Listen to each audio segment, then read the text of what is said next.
What's going on, guys? Welcome back to another episode of Talking Halos. I'm your host today, Jared Timms, and of course, I'm joined by Nate Green.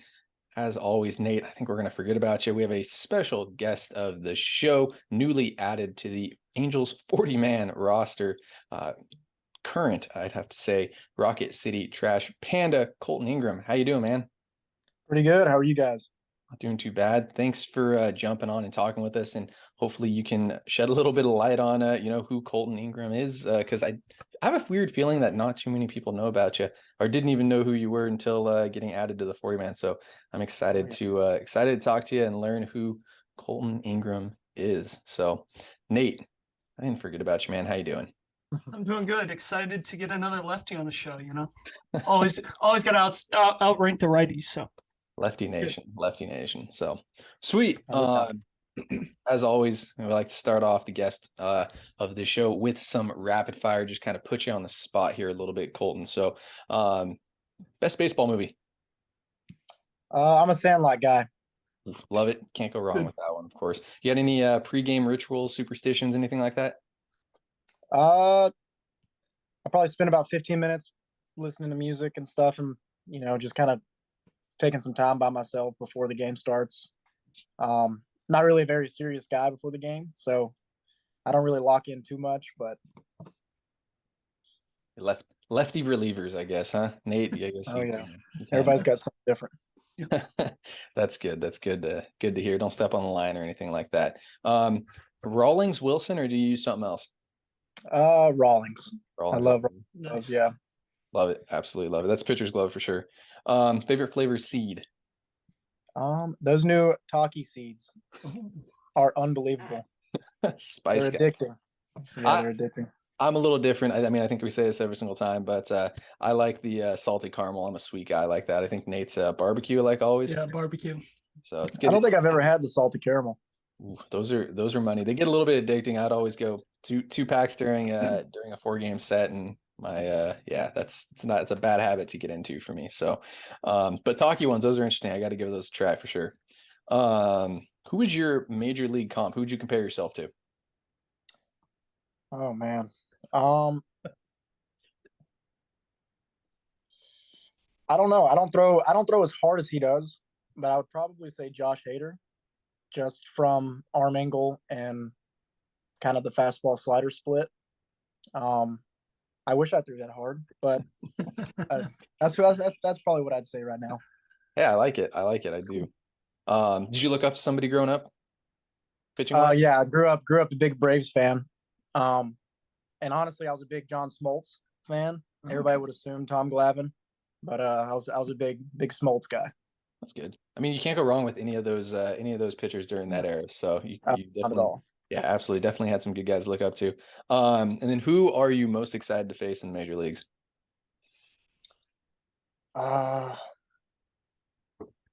Honestly, I would probably say anybody from Atlanta. Just be able to throw against my hometown team would be kind of unreal, or really anybody in the Tigers on the Tigers. That's sweet. So let's say Ronald Acuna. How are you pitching him? Oh man, I'm probably staying away from him. Pound him away. Maybe bust the slider in, down and low, or down and in. Then see if I can get away with a fastball up and in, but probably just staying away. Change ups, sliders. I like it. I like the approach. So, all right, perfect. That's all we had for rapid fire. We appreciate it. We enjoy putting some of you guys on the spot. So, start this one off. I mean, like we said, you were just added to the 40 man. I don't think it came as a surprise to those who watched last season and know the minor leagues. You had a fantastic career as an Angel so far. In the Angels org, putting up fantastic stats. Tell us about yourself, man. Who's Kolton Ingram? Well, it was a long journey kind of to get here, and just I guess my first introduction to pro ball was with the Tigers, and so after kind of that stint and COVID and all that stuff happened, I really found who I was and an identity as a pitcher over that COVID break.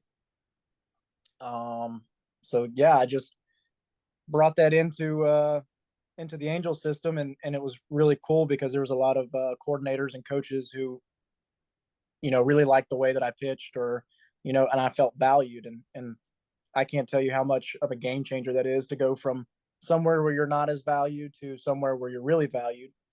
And that kind of changed everything for me. And, I would probably pride myself on like work ethic, and I'm a very, very competitive person. So whenever I'm not like the best, or something lacks analytically, like I'm always like, there's like a tick in me that kind of just drives me to get that a little better. So Absolutely love it. I mean, you talked about value. That was a big thing.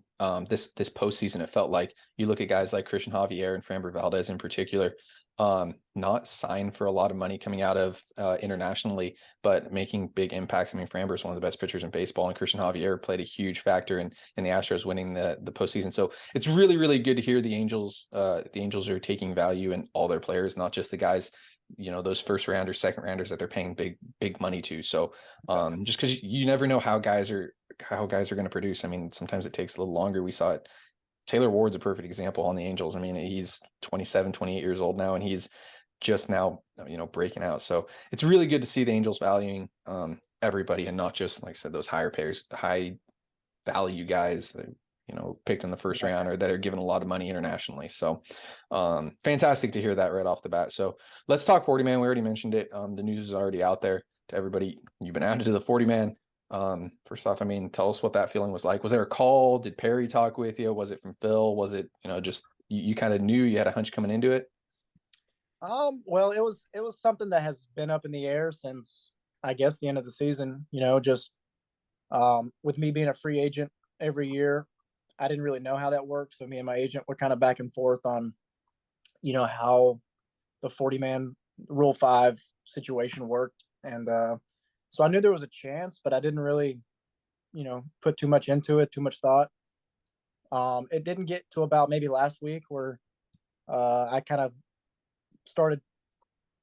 It's almost like when I got drafted, you get that like anxiety feeling of like, is it going to happen? Is it going to happen? And then either it does or it doesn't. And I got a call from our head of player development, Joey, and he kind of just told me, like, hey man, congratulations, like we're putting you on the 40 man. So, and then as soon as that happened, like it kind of went out on social media and everything, and then phone kind of blew up, like I got drafted all over again. So that was a pretty cool feeling, and it was pretty cool to share that with my parents. So Random question off the bat here. You have a number you're gonna pick when you get the call? Oh, dude, look, I'll take any number they throw at me. I couldn't care less. All right. I'll stay away. I'll stay away from that, man. We're all excited for you. I mean, like I said, kind of that, in a sense, underdog story. I love it. I mean, it's just really cool to hear, and cool to hear Joey called you too. Joey's a great guy. I got to meet him out in the Inland Empire, so he's doing a fantastic job with player development. So last question on my side of things. Talking with Taylor Blake Ward the other day, told him that we were going to talk with you. He brought up an interesting, kind of funny, I guess, story from that you would talk to Aaron Cherish out in Rocket City about. You didn't get a huge signing bonus, 37th rounder. What did you spend the money on? So it was kind of funny because we all got our signing bonus at the same exact time, and I remember everybody talking about like the money and stuff, and I looked at my bank account and I couldn't tell a difference. But I did see a little bit of money in there finally, and I was like, okay. And so I was like, the first thing that popped in my head was I'm gonna buy a Switch. Like I'm gonna buy a Nintendo Switch because I'd been wanting one for a little bit, but I never really just had that like extra money. So yeah, I went out to the mall that day and bought a Nintendo Switch and maybe like 2 games for it, and I was spent. That was all I had. Popular travel item for sure. I know that's a good bus thing for sure, yeah, on the college side of things too. You still play it? Oh, every day. Everybody in the locker room in Rocket City was starting to go out and buy Switches, and like we would have like Rocket League competitions and like everything else in the locker room. So it was a lot. That is awesome. That's awesome. That's good to hear. That you guys are keeping it light, and yeah, as a lot of downtime. We weren't going to ask this question, but what was the environment like in Rocket City? What was that? Unbelievable. It was great, crazy, a playoff like atmosphere every game. Every game. It was kind of cool too, because you go out to like other cities like Chattanooga and like Tennessee, and during the weekday, like there's not really that many fans, and on the weekends they'd get a little bit more, but like what they got on the weekends is what we would get on weekdays. Mm. And then on the weekends we would get like 8,000 people. Like it was just they marketed really well out there. Yeah, and you guys had an unbelievable season. Obviously, not the finish that we were all hoping for, but unbelievable season, and probably honestly the best team. Well, statistically speaking, the best team in the minors. So that was just awesome to see from an Angel standpoint, because I think Angel fans know that you don't get a lot of winning, unfortunately, right now, even in the minors. So it was just fun to see some winning baseball happen down there. So Nate, I know you got a couple questions for Kolton before we let him go. Cool. Yep. So one of the big things that we love to talk about, especially from guys who switch organizations, what was the transition like? And did the Angels try and change anything, or were they like, no, just go do you, and you were successful for 2 years in a row now? So when I was with the Tigers, like I said, I was very undervalued. I was the 37th round senior sign, so they weren't really invested in me, or at least it didn't seem like it. So I was obviously went to a D2 school. I wasn't very analytically savvy. I didn't have access to anything technological. So when I got to pro ball and I started learning about those type of things, I went home that off season and was starting to implement those things on my own. So after being released and COVID and all that stuff, and we had extended time to like work out, throw, that's when I made, the velo jump, the mechanical adjustments, and, all that kind of stuff. So when the Angels signed me, I got down there. I didn't really have a changeup, so I would say they helped me add a changeup. And then going through the lower levels of the minors was a good learning experience based on like pitch usage, like when to throw certain pitches, how often I'm throwing certain pitches. So that was really a good learning point for me. And then obviously when I got to Rocket City, it was now show everything you got. So kind of worked out that way. Yeah, that's good to hear that they're helping you throw the right pitches and the right counts. I know that's something that we love to talk about, because Jared and I are both pitchers, so we love talking about that kind of stuff. You mentioned Division II, Columbus State.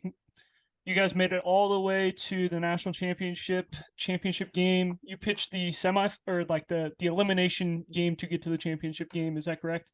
Yes. Talk about that game a little bit. Talk about you said you're a light guy before games. Were you still light before games as a starter, or is the mentality kind of changed as you've kind of developed into a reliever? So yeah, it was a little different. It was the anxiety was definitely a lot higher to me as a starter, just because you knew when you were going to pitch, you knew who you were facing, and like you just kind of let it get to you a little bit more. I was probably a little bit more serious back in college as a starter. And that game was, I was nervous about a couple of different things that I probably shouldn't have been worried about, because there was a couple of records that I could break with that game. And so I was focused on that, obviously winning, not letting the team down. Like I knew there were like scouts there. Like there's just a whole lot of things that I was like going through, but that game was incredible. Like that was the first time that I had really felt like playoff baseball, like really just facing elimination, facing the number one team in the country. Like it was really cool. It was really exciting. I do remember how hot it was, and I think I was pitching on 3 days rest, and my coach came in, I think in the 7th inning. He's like, "You got one more." I just remember like dying, and I'm like, "Oh, that's not what I wanted to hear right there." So I went out one more, and then we ended up winning that game. The sun definitely helped us win that game. It's yeah, 134 pitches. Is that correct? Oh yeah, something like that. Yeah. Were you hot the next day in the championship? Yeah, I was actually in the pen down there throwing. Awesome. Because that is the essence of college baseball championship week. Like you can throw 100 times and they don't care. It's like, we just want to win a national championship. You will Oh, throw yeah. 200 pitches in 3 days if that's what it takes. We don't care. Well, our Saturday guy actually started that next game the next day on 2 days rest, off after just coming off of 120 pitches or something ridiculous. And so we were both just like back and forth, just gassing it, just trying to like get us through. So that was a lot of recovery needed after. I bet. I think I had already thrown, I think, 136 innings, and so I was feeling it. That's awesome. I mean I was just looking into it and it was like, oh wow, he was on a really good Division II team. He wasn't just on like an average one. And then I was looking to see when you pitched, I was like 134 pitches. Wow, that's unbelievable. But congratulations again on the 40 man. We're super excited. We can't wait to see you in up on the big league roster. We know it's gonna happen. So we were excited. So thank you again for taking the time. Jared, you got anything else for him? No, that's it. Yeah, Colton, hey man, just congratulations again on that. We really hope to see you at the major league level in Anaheim. Heck, even on opening day, you never know, right now. Yeah, well, I appreciate it. Absolutely. Hey man, have a good day. And guys, thank you so much for listening. Have a great rest of your day.